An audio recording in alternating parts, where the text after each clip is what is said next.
Okay, good evening, everybody. We have Griffin Canning for our post-game Zoom conference today. Our first question will go to Fabian. Hey, Griffin. When you're sort of in and outing like you were today, where you and Greinke are sort of exchanging zeros, I mean, what was sort of your mindset going through those first 5 or 6 innings, sort of going toe-to-toe with him? Honestly, I wasn't watching any of the game when we were hitting. I was down in the tunnel. So I feel like that's what works for me. Not trying not to get too invested and emotional about it. Just kind of sticking to what I need to do. What do you think it was that made you so effective in being able to go deep into the game today?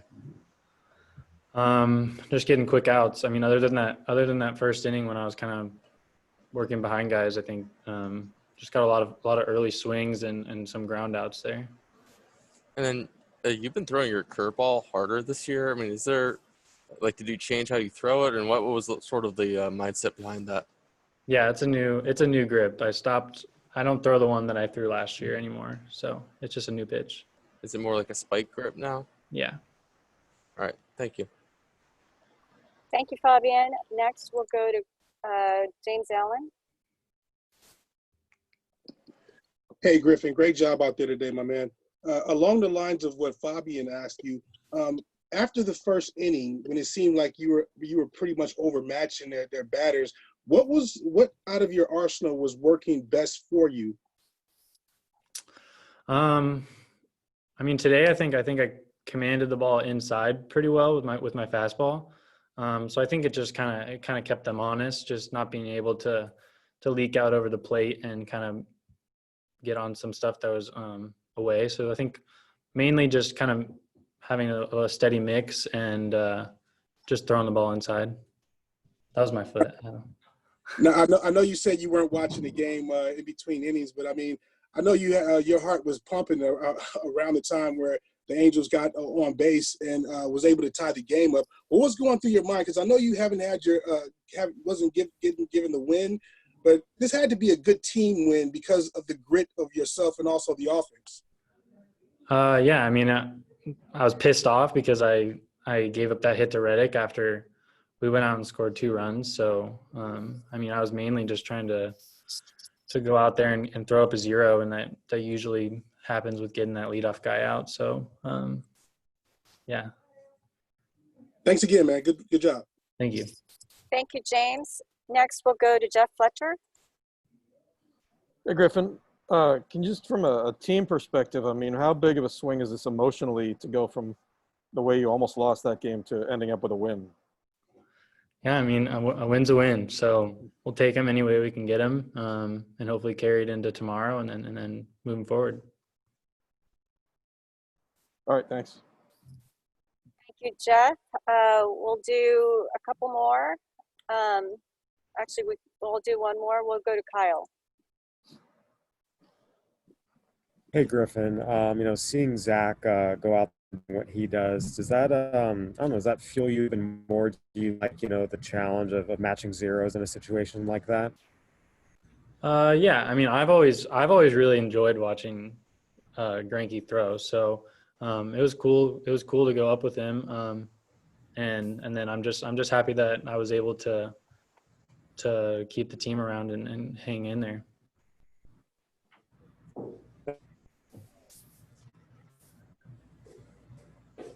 Great. Thank you, Kyle. Thank you, Griffin. Thank you for your time, Griffin. For everybody else, please stay on, and we will get another player for your interviews. Keep the mask on. And there he is. There I am. There you are. Perfect. Good evening, everybody. We have Michael Hermacillo with us tonight. Again, if you have any questions, please hit the raise your hand button. Our first question will go to Fabian. Hey, Michael. Just sort of take me through that last plate appearance and sort of obviously you're trying to get a ball probably in play at that point there. Right. Yeah, no, I think that was basically the goal. Have a good at bat, put the ball in play, not try to do too much. I mean, obviously, like we've been kind of in this rotation of, working into games, but it's just kind of trying to get a feel of like having a good at bat, like doing what I can to help the team. So it was just like happened to be in a good situation.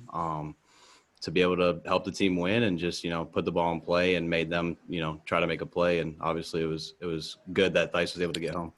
You haven't had a whole lot of like regular at bats so far to start the season. How have you sort of stayed like in tune and sort of like sharp, especially because you had such a short build up to the year too? Right. Yeah, no, it's definitely a new role, but I'm excited to, learn it and be great at it. So I really just hang around Tommy Lassella when he's ever not like in the game, just because he had a lot of experience in the past of doing that. So just trying to like get cues from veterans of like how to stay ready, how to prepare myself, things like that.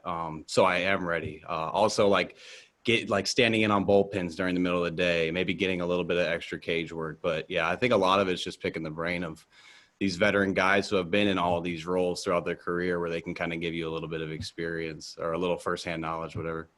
All right. Thank you. Yeah. Great. Thank you, Fabian. Next, we'll go to Kyle. Hey, Mike, you've multiple times and had some ups and downs. Just what was this moment like for you? Getting a walk off for your team, especially given the losing streak and everything it meant to get this one. Yeah, no, I think, it was obviously awesome to be able to contribute. But I think just like anything, like any pressure situation, I've just kind of tried to look at it as a great thing, just, you're in a pressure situation. It means it's something important. You could be doing something that isn't important and have no pressure. So honestly, it's just honing in on that, like getting in a zone and continuing to experience those situations so that we can, keep getting better and better.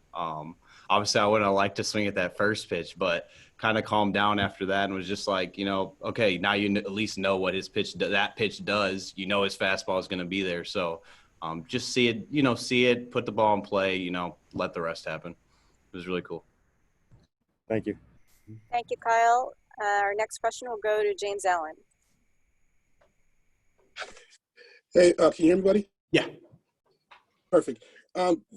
Today it seemed like the bottom half of the order was basically getting the most work in today. Not to discount anybody else, but right. when your top guys aren't putting in or getting runs or whatnot or not getting on base, how confident are you moving forward that 1 through 9, no matter who's in there, you guys are going to get production because the offense has been one of the most consistent facets of this year. Yeah. Well, I mean, obviously like 1 through 5, 1 through 6 is pretty legendary, in terms of like some of even just the careers they've had even in the past. So it's like those guys are always going to be dangerous. I think we're just looking to contribute in any way we can. And the more reps we get, the more comfortable we get, Ward, Theis, Walsh, all those guys, like, I think we're all going to have a hand in contributing to wins and, being successful. It's just, continuing to experience these situations, other situations, and, trust that, some days it's going to be the guys at the top carrying us. And then, there's going to be days where the bottom of the order just happens to pick us up and, do some things. And I think we're all capable of doing those things 1 through 9 and the guys on the bench, whoever that is, like in any given day. So, no, I think it's just, one of those things where you just pass it on to the next guy and have trust that they can get it done no matter who it is. And my last question, when you're around guys, like you talk about those legendary guys like Mike Trout, Ohtani, Albert Pujols, how much does being around those guys increase your baseball acumen? Oh, a lot. Obvious. I mean, not that it's not obvious because you can obviously take the approach of not asking them questions or not, picking their brain. But I know I have been one, especially in the last 6 months, of asking all the questions that I want, to know, or what have you experienced? How would you approach this? Things like that. So it's just, picking their brain, having those different experiences, those different minds, because not everyone's the same. Not everyone does it the same way. So you kind of just pick and choose what you want to, take and what might work for you. But, it's awesome to have those resources available for sure. Thanks again, man. Yep. Thank you, James. And for our last question tonight, we'll go to Jeff Fletcher. Hey, I'm sure as soon as you go into the dugout after the top of the inning, you know you're up fourth, and you know there's a runner starting at second base. Are you Yeah. already starting to think, man, I'm going to get a chance to win the game here? Oh and yeah, starting absolutely. to build that up in your head? Sorry to interrupt. Yeah, no, I had already played the situation kind of in my head in the outfield. It's pretty obvious, especially with experience these rules in AAA last year, how people are starting to manage it and, get around it and things like that. So I figured if there was an opportunity where we got to one out, it wasn't going to be up to, Rendon. It was going to be up to me. They were going to put it in my hands. So I was already kind of playing through that in my head. I had that I might bunt. I had that I might hit. It just kind of depended what they were going to tell me to do. But I was ready for either or. And I think just kind of having that mindset at the beginning and not being surprised when it did happen definitely helped. All right, cool. Thank you. Yep. Great. Thank you, Jeff. Thank you, Michael. Thank you for your time. Good night. This will conclude our Zoom conference for tonight. Thank you, everybody.